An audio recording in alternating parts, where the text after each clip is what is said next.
Hello, good morning students. आज का हमारा टॉपिक है quantum numbers. In order to describe an electron of an atom in detail, different quantum numbers are used. यानी कि जैसे आप मुझे पूछते हो कि मैडम आप कहाँ रहते हो, तो मुझे अपना पूरा एड्रेस देने के लिए कौन कौन सी चीजों की रिक्वायरमेंट होगी, तो मुझे अपने एड्रेसिंग के लिए सबसे पहला अपना एरिया, कि मैं कौन से एरिया में रहती हूँ, वो बताना पड़ेगा। अब आप हमारे एरिया में आ चुके हो तो भी आपको कंफ्यूजन होगा कि ये एरिया बहुत बड़ा है, उसमें एग्जैक्टली आपकी सोसाइटी कौन सी है। तो एरिया के बाद सोसाइटी का नेम होगा। अब वही एरिया में बहुत सारी सोसाइटीज है, तो पर्टिकुलर कोई एक सोसाइटी में आप आ गए तो भी आपको जरूरत पड़ेगा कि सोसाइटी तो ठीक है, लेकिन उस सोसाइटी में भी बहुत सारे मकान हैं, तो इसमें कौन सा प्लॉट नंबर आपका है।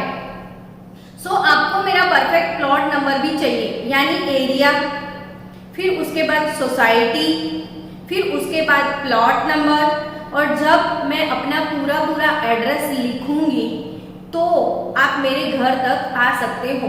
वैसे ही कोई भी एटम हो, उसके अंदर इलेक्ट्रॉन, तो इलेक्ट्रॉन कहाँ होता है, तो आप सबको पता है कि न्यूक्लियस जो है उसके आजू बाजू बहुत सारी ऑर्बिट्स है। ऑर्बिट्स के अंदर ऑर्बिटल्स है, ऑर्बिटल्स के अंदर सब ऑर्बिटल्स है, और सब ऑर्बिटल्स के अंदर इलेक्ट्रॉन होता है।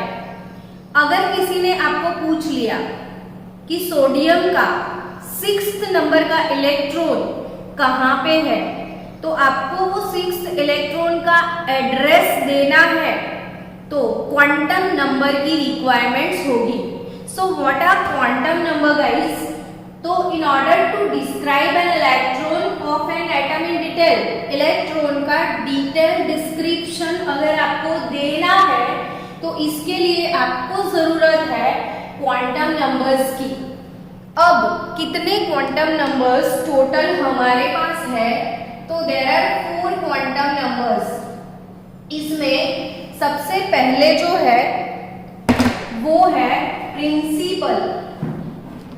प्रिंसिपल यानी ये वाला स्पेलिंग आपको लिखना है, प्रिंसिपाल वाला, PAL यहाँ पे आप लिखोगे।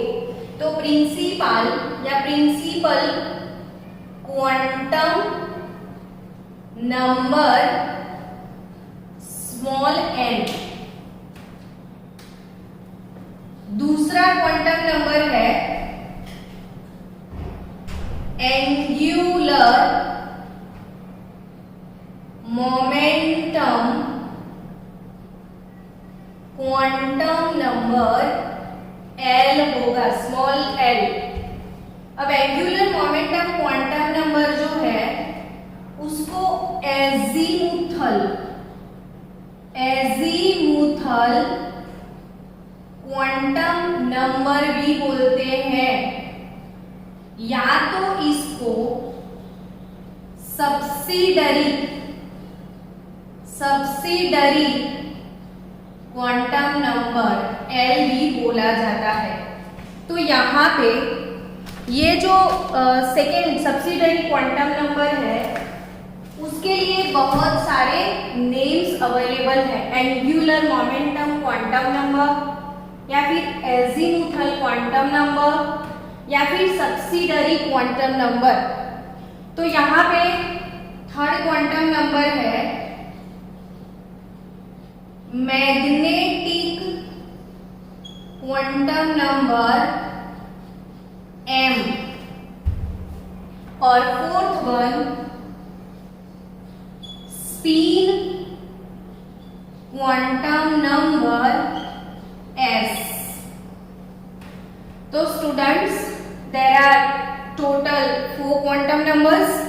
यहाँ पे क्वांटम नंबर वो मोस्ट आईएमपी थियरी में कंसिडर किया जाता है। It's a very very very IMP theory, क्योंकि कॉम्पिटिटिव लेवल्स पे क्वांटम नंबर के क्वेश्चन कंपल्सरी आते ही है। तो ये काफी इंटरेस्टिंग क्वेश्चन है, इजी गोइंग भी है, लेकिन इसके अंदर वो एप्लीकेशन बहुत जरूरी है। वो सीधा सीधा आपको नहीं आ सकता, आपको एकदम आराम से धीरे धीरे उसको पढ़ने के बाद समझना पड़ेगा। अंडरस्टैंडिंग वाला प्रोसेस आपको आराम से बैठ के खुद ही समझना है। और ये टॉपिक पहले पढ़ लो, फिर खुद से सोचो, फिर किसी और को आप पढ़ा दो, ताकि आपके सारे कंसेप्ट क्लियर हो जाए। तो यहाँ पे इलेक्ट्रॉन का डिटेल डिस्क्रिप्शन के लिए क्वांटम नंबर यूज करते हैं, और there are total 4 quantum numbers. There are total 4 quantum numbers. इसमें प्रिंसिपल क्वांटम नंबर है, वो क्या सजेस्ट करेगा, तो ऑर्बिट, सब्सिडरी, एजीमुथल और angular momentum quantum number L, azimuthal quantum number L और सब्सिडरी क्वांटम नंबर L, वो सजेस्ट करता है ऑर्बिटल्स।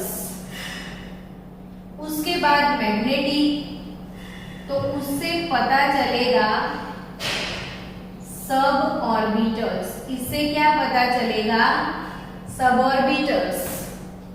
और स्पिन जो है वो आपको पता है कि इलेक्ट्रॉन कोई एक ऑर्बिट में अगर है तो या तो वो ऐसे होगा या ऐसे हम डालते हैं इलेक्ट्रॉन। यानी कि स्टूडेंट्स, अगर मैंने कोई ऑर्बिट में, कोई भी ऑर्बिट में इलेक्ट्रॉन को अगर ऐसे लिखा हुआ है, तो इसका मतलब ये अप स्पिन है। इसका मतलब ये अप स्पिन है, और इसका मतलब होता है ये डाउन स्पिन है। यानी कि किसी एक सबऑर्बिटल में 2 इलेक्ट्रॉन है, कोई एक सबऑर्बिटल में 2 इलेक्ट्रॉन है, तो आप लोग जानते हो कि इलेक्ट्रॉन जो है वो अपनी स्पिन पे मूव करता है। इलेक्ट्रॉन को स्पिन मोशन है, वो कंटिन्यूअसली अपनी स्पिन पे ऐसे मूव करता है। तो अगर ये इलेक्ट्रॉन, ये दोनों एक ही ऑर्बिट में 2 इलेक्ट्रॉन है, तो दोनों का स्पिन ऐसे इक्वल नहीं हो सकता है। यानी कि एक इलेक्ट्रॉन अगर क्लॉकवाइज मूव करता है तो दूसरा एंटी क्लॉकवाइज मूव करेगा। दोनों के डायरेक्शन डिफरेंट होंगे। सो बच्चों, अप स्पिन के लिए स्पिन क्वांटम का वैल्यू हमेशा होगा +12, और डाउन स्पिन के लिए स्पिन क्वांटम का वैल्यू होगा -12। हेलो एवरीवन, स्पिन यानी इलेक्ट्रॉन अपनी स्पिन पे मूव करता है। तो क्लॉकवाइज और एंटी क्लॉकवाइज 2 डायरेक्शंस होते हैं। अगर ये अप स्पिन है, हमने इलेक्ट्रॉन ऐसे डाल के रखा है, तो ये अप स्पिन है। अप स्पिन का मतलब वो क्लॉकवाइज मूव करता है, और अगर ये क्लॉकवाइज मूव करता है तो उसका स्पिन होगा +12, स्पिन वैल्यू होगा +12। और अगर ये डाउन स्पिन में है तो उसका स्पिन वैल्यू होगा -12। सो यहाँ पे जो स्पिन क्वांटम नंबर S होता है वो इलेक्ट्रॉन की मूवमेंट की डायरेक्शन कौन सी है वो सजेस्ट करता है। इलेक्ट्रॉन क्लॉकवाइज मूविंग है या इलेक्ट्रॉन एंटी क्लॉकवाइज मूविंग है, वो स्पिन क्वांटम नंबर S से पता चलता है। अब ये जो स्पिन क्वांटम नंबर S है उसको बाकी के 3 क्वांटम नंबर से कोई लेना देना नहीं है।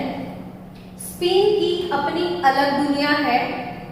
स्पिन को किस साइंटिस्ट ने इन्वेंट किया, कैसे पता चला कि इलेक्ट्रॉन दो डिफरेंट डायरेक्शन में मूव करते हैं, उसका भी एक एक्सपेरिमेंट है जो कि मैं लास्ट में आपको एक्सप्लेन करने वाली हूँ। तो आज हम शुरू करेंगे सबसे पहला क्वांटम नंबर जो कि है प्रिंसिपल क्वांटम नंबर n। अब प्रिंसिपल क्वांटम नंबर n जो है वो क्या सजेस्ट करता है, तो n से ऑर्बिट पता चलती है। यहां पे n जो हमेशा पॉजिटिव इंटीजर होगा, तो पॉजिटिव इंटीजर यानी कि n कभी 0 नहीं होगा, n कभी नेगेटिव भी नहीं होगा और n कभी फ्रैक्शन में भी नहीं होगा। तो ये ऑलवेज पॉजिटिव इंटीजर होगा, क्योंकि बच्चों अगर n 0 है तो क्या हम ऐसा बोल सकते हैं 0th ऑर्बिट में इलेक्ट्रॉन है, तो यहाँ पे 0th ऑर्बिट, ऐसा कुछ नहीं होता है। या हम ऐसे नहीं बोल सकते इलेक्ट्रॉन 1.5 ऑर्बिट में है या 1.33 ऑर्बिट में है, तो यहाँ पे ऑर्बिट जो है वो पॉजिटिव इंटीजर होते हैं। सो n इज इक्वल टू, अगर कभी 1 लिख दिया तो इट सजेस्ट अस कि ये फर्स्ट शेल जो है it is k shell.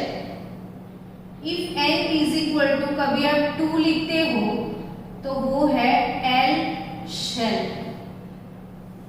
n is equal to अगर 3 लिखते हो तो वो है m orbit. n is equal to 4 तो वो है n।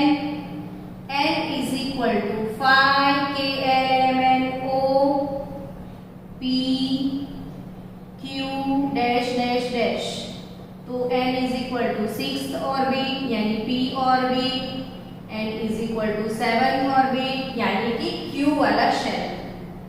ऑर्बिट को हम शेल ऐसा भी बोलते हैं, ठीक है।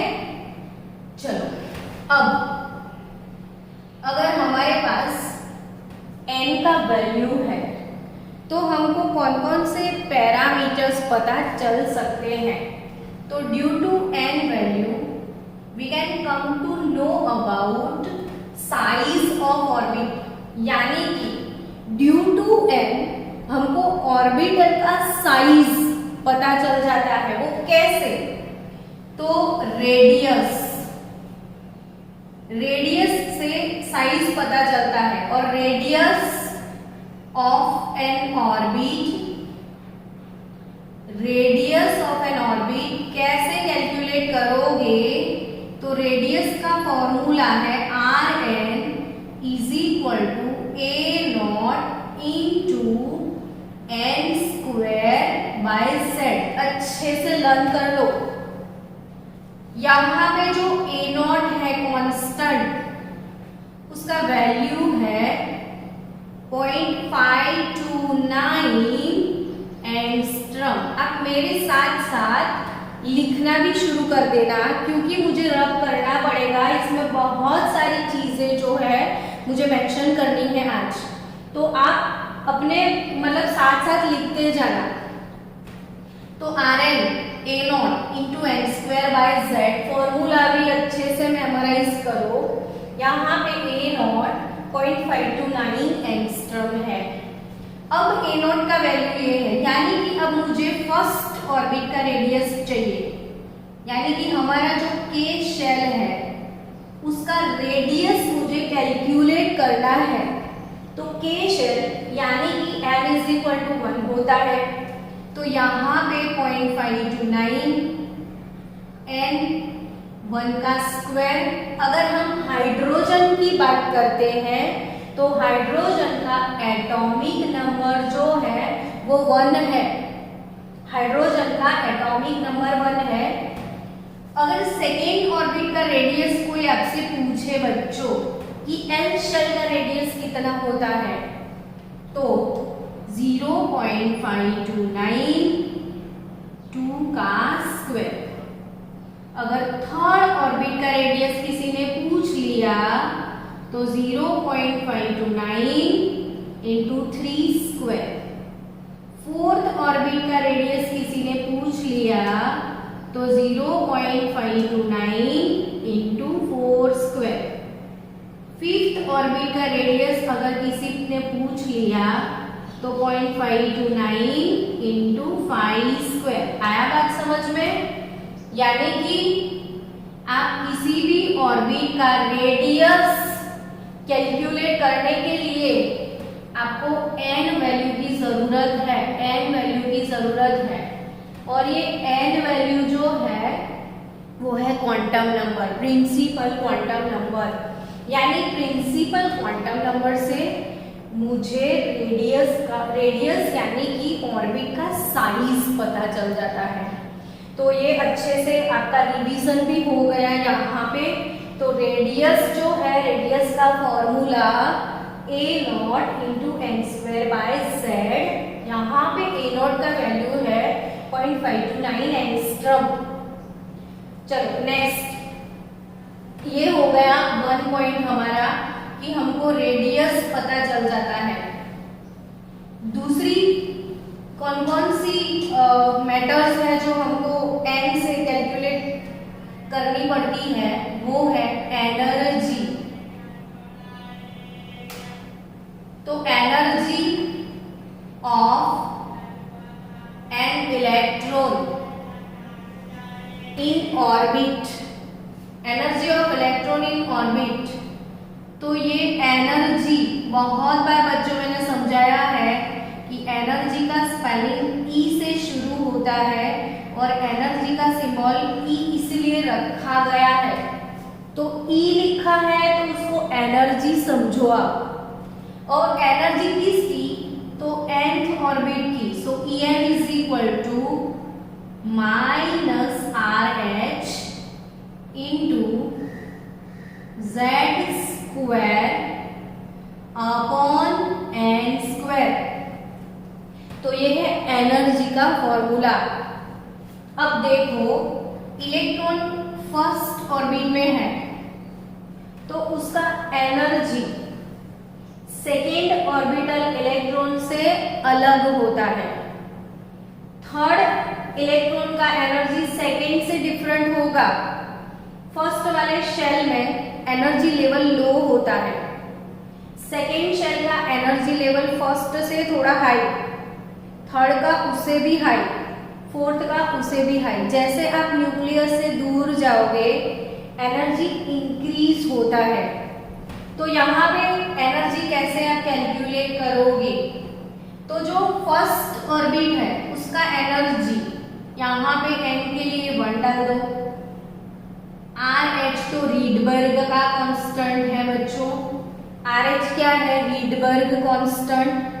रीडबर्ग कांस्टेंट के डिफरेंट वैल्यू भी आप रिवाइज कर लो।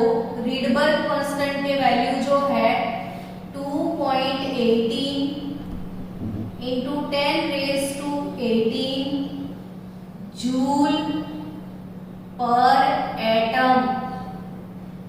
रीडबर्ग कांस्टेंट फटाफट से रिवाइज करो।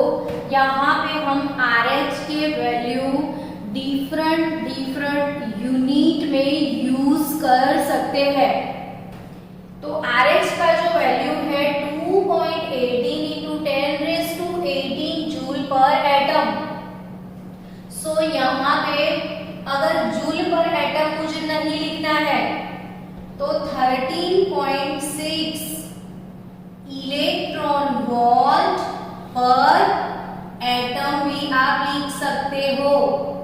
तो यही RH जो है वो इलेक्ट्रॉन वोल्ट में कितना होता है, तो 13.6 इलेक्ट्रॉन वोल्ट पर atom, 2.18 into 10⁻18 joule per atom.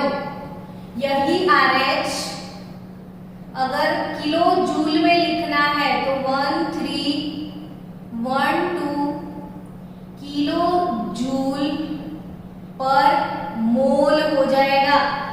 ये पर एटम दोनों वैल्यू है, ये पर मोल वैल्यू है, तो यही RH1312 किलो जूल पर मोल होगा। अगर आप किलो कैलोरी में लिखना चाहते हो तो 313.5 किलो कैलोरी पर मोल होगा। तो RH का वैल्यू डिफरेंट यूनिट में डिफरेंट है। यही RH पर सेंटीमीटर इनवर्स, मतलब आपको सेंटीमीटर इनवर्स में लेना है तो 109,678 सेंटीमीटर इनवर्स। तो ये सब वैल्यू एक ही वैल्यू है, लेकिन डिफरेंट यूनिट में कन्वर्ट करोगे तो यही RH का वैल्यू डिफरेंट आता है। अब जब हम नीट का टेस्ट लिए थे अभी, या मैंने आपको असाइनमेंट दिया है, और आपकी चैप्टर 2 की एक्सरसाइज में भी, एक्सरसाइज में जब बहुत सारे प्रॉब्लम्स आपको लिखे हैं ना, तो वहां पे हर एक जगह पर एनर्जी का फॉर्मूला, हर एक क्वेश्चन में एनर्जी का फॉर्मूला आपको देते हैं। तब कहीं ये वैल्यू लिखा है, कहीं ये वैल्यू लिखा है, कहीं ये वैल्यू लिखा है, कहीं ये वैल्यू, कहीं ये वैल्यू, यानी जो हर एक वैल्यू है वो सेम ही है, यूनिट डिफरेंट है, यही फॉर्मूला है, यही RH है। तो इसको देख के आप डर जाते हो, मत डरा करो, समझो कि ये सारे RH के वैल्यू है लेकिन यूनिट अलग अलग है, और इसको आप लिख के ना प्रिपेयर करो। मैंने पूरा कैलकुलेशन भी एक वीडियो में सिखाया हुआ है। तो यहाँ पे जो एनर्जी होता है E1 माइनस RH, अब फिर से RH Z2/n², तो अगर ये फर्स्ट ऑर्बिट है तो RH/1², अगर ये सेकेंड ऑर्बिट है तो RH/2², अगर ये थर्ड ऑर्बिट का एनर्जी है तो RH/3²।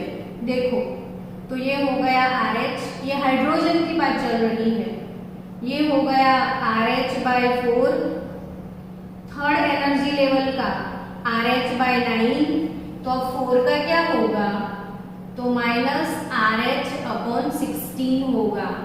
फिफ्थ शेल का एनर्जी क्या होगा, तो माइनस RH/25।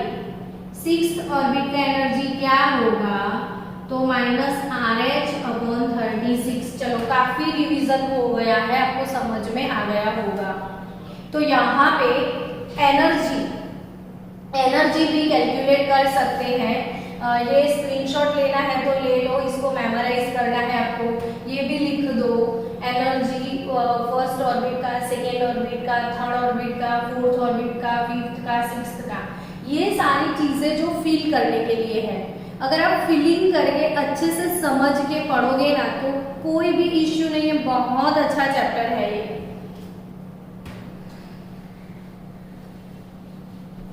चलो स्क्रीनशॉट लेना है, लिखना है, लिख लो fast.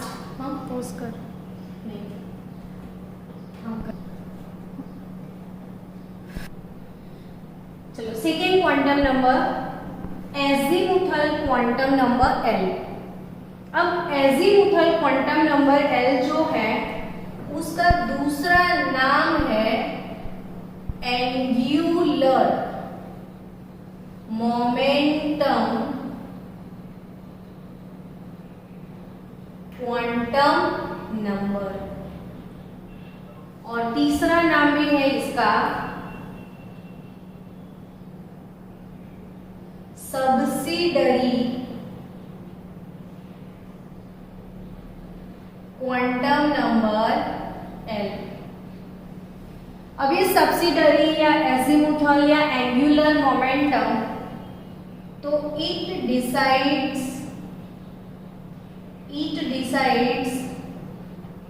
the geometrical shape of orbitals। ये ऑर्बिटल्स के लिए है, n जो था वो ऑर्बिट के लिए था। तो यहाँ पे L, it decides the geometrical shape of orbitals. Value of L is depend upon n। L का वैल्यू किस पे डिपेंड करता है बच्चों? n पे डिपेंड करता है। सो यहाँ पे वैल्यू ऑफ L होता क्या है? तो 0 to n-1 होता है। Value of L is depend upon n और value of L 0 to n-1 होगा। नाउ इसका मतलब क्या है? तो फॉर एग्जाम्पल अगर हमारे पास n इज इक्वल टू 1 है, यानी कि k शेल है हमारे पास, तो L का वैल्यू क्या होगा? तो 0 to n-1। अब n इज इक्वल टू तो 1 है, तो 1-1 क्या होगा? 0। सो n इज इक्वल टू अगर 1 है तो L इज इक्वल टू 0 आता है। अब आपको यहाँ पे पक्के से लर्न करना है, बहुत अच्छे से याद रखना। इफ L वैल्यू 0 तो it indicate s orbital. L का वैल्यू 0 किस ऑर्बिटल के लिए है बच्चों? s ऑर्बिटल के लिए। तो हमेशा s ऑर्बिटल जो कि स्फेरिकल है उसके लिए ये subsidiary quantum number L value 0 होगा। अब p ऑर्बिटल के लिए सब्सिडरी क्वांटम नंबर वैल्यू 1 होता है। d के लिए L वैल्यू 2 होंगे। f के लिए L वैल्यू 3 होते हैं। तो s p d f g अगर होगा तो L वैल्यू उसके लिए 4 होगा। उसके बाद h है तो L वैल्यू 5 है एंड सो ऑन। तो इतना आपको कंपल्सरी याद रखना है। ये रिवीजन से, प्रैक्टिस से ही समझ में आता है, इसका बार बार प्रैक्टिस करना। L0 को s orbital, L1 p orbital, L2 d orbital, L3 f orbital, L4 g orbital, L5 h orbital. अब ये फिर से और भी एक बार समझ लो L के वैल्यू के हिसाब से, ठीक है? L0 s, L1 p, L2 d, L3 f suggest करेगा, L4 g। यहाँ पे 0 है ना तो वो s होगा, लेकिन इसका प्रिंसिपल क्वांटम नंबर तो 1 है तो ये 1s होगा। For example n is equal to 2, यानी ये अपना L शेल है। अगर L शेल n वैल्यू 2 है तो 2 के लिए L का वैल्यू क्या होगा? तो 2 के लिए L का वैल्यू 0 है और 1 है। यहाँ पे 3 K L M, तो 3 के लिए L वैल्यू 0 1 2, यानी देखो समझो कि n इज इक्वल टू 2 होगा ना, तो ये 2 माइनस 1 या 0 to 1 तो 0 भी होगा 1 भी होगा। ये समझना कि n इज इक्वल टू 2 तो सेकेंड ऑर्बिट है। सेकेंड ऑर्बिट में L वैल्यू 0 भी है, L वैल्यू 1 भी है। अगर 0 है तो वो s है, अगर 1 है तो वो p है।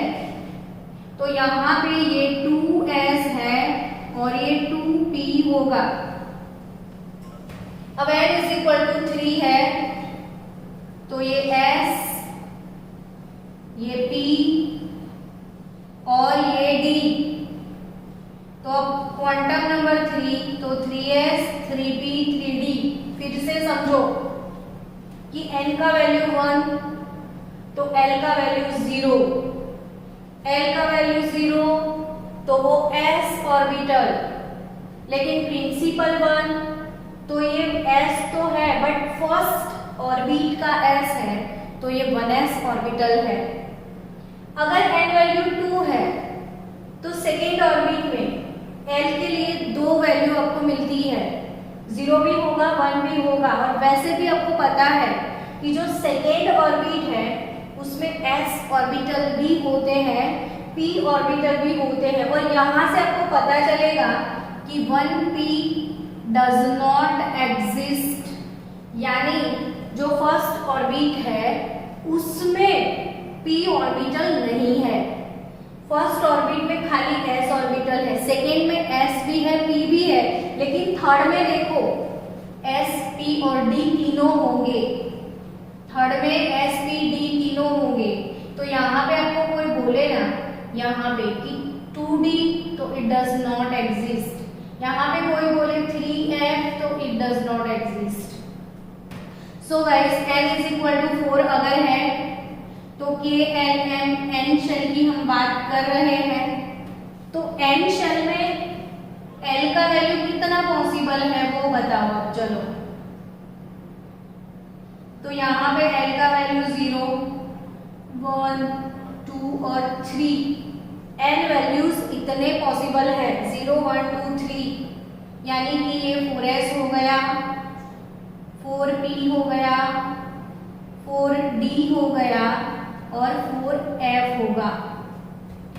तो फोर्थ ऑर्बिट में हमारे पास कितने ऑर्बिटल्स हैं? थर्ड ऑर्बिट में इतने ऑर्बिटल, सेकेंड ऑर्बिट में इतने ऑर्बिटल और फर्स्ट में इतने ऑर्बिटल। तो ये है second principal quantum number L, ये लिख दिया ना आपने। ओके, नेक्स्ट L वैल्यू से L से और क्या पता चलता है? तो L से angular momentum, angular momentum, angular momentum of any orbital, angular momentum of any orbital.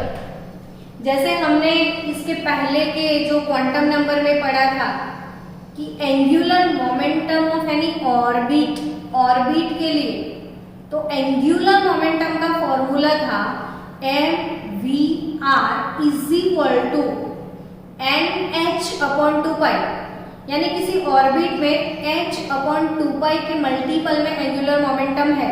लेकिन आपको पूछ लिया है angular momentum of any orbital. अगर किसी ने पूछा है कि भाई 3D ऑर्बिटल जो है इसका एंगुलर मोमेंटम कितना, ऑर्बिटल एंगुलर मोमेंटम, तो इसके लिए फॉर्मूला है under root l plus 1 h/2π। फटाफट से याद करो angular momentum of any orbital, किसी ऑर्बिटल का एंगुलर मोमेंटम कैसे कैलकुलेट करोगे? तो under root l plus 1 into h/2π से, under root l plus 1 into h/2π। अगर किसी ने बोला कि 3D ऑर्बिटल है और उसका एंगुलर मोमेंटम कितना, तो एंगुलर मोमेंटम 3D ऑर्बिटल के लिए कितना वो समझो। अब ये d है तो d के लिए for d orbital l value 2 होता है, for p orbital l value 1 होता है, for s orbital l value 0 होता है। फिर से आपको मेमोराइज करवा दिया। तो d के लिए l वैल्यू कितना होगा? d के लिए l वैल्यू 2 होगा ना। तो यहाँ 3D ऑर्बिटल का आपको एंगुलर मोमेंटम कैलकुलेट करना है, 3D ऑर्बिटल का एंगुलर मोमेंटम कैलकुलेट करना है। तो 3D के लिए एंगुलर मोमेंटम यहाँ पे L के लिए 2 रखना है मुझे, 2, फिर 2 plus 1 under root l plus 1 h/2π, तो 2 प्लस 1 यानी कि 3 इंटू h/2π जितना होगा। अब ये हो जाएगा √6 इंटू h/2π जितना, तो ये होगा √6 इंटू h/2π जितना। तो यहाँ पे इसको बहुत मतलब मैथमेटिकल एप्लीकेशन उसको दिया जाता है, मैथमेटिकल एप्लीकेशन की भी मैंने कभी समझे दिस थोड़ा। तो यहाँ पे √6 यानी √2 इंटू √3 अगर लिख दिया और h/2 तो 2 के लिए आपने √2 इंटू √2 लिख दिया, समझ रहे हो। √6 के लिए √2 इंटू √3 2 तो यहाँ पे 2 के लिए आप लिख सकते हो √2 इंटू √2, तो √2 कट हो गया तो √3/2 h/π भी आप लिख सकते हो, √3/2 h/π। आया होगा समझ में, आई होप सो कि एंगुलर मोमेंटम किसी ऑर्बिटल का कैलकुलेट करना है तो फॉर्मूला है √LL+1 h/2π। तो यही फॉर्मूला से ऑर्बिटल का एंगुलर मोमेंटम कैलकुलेट कर सकते हो आप।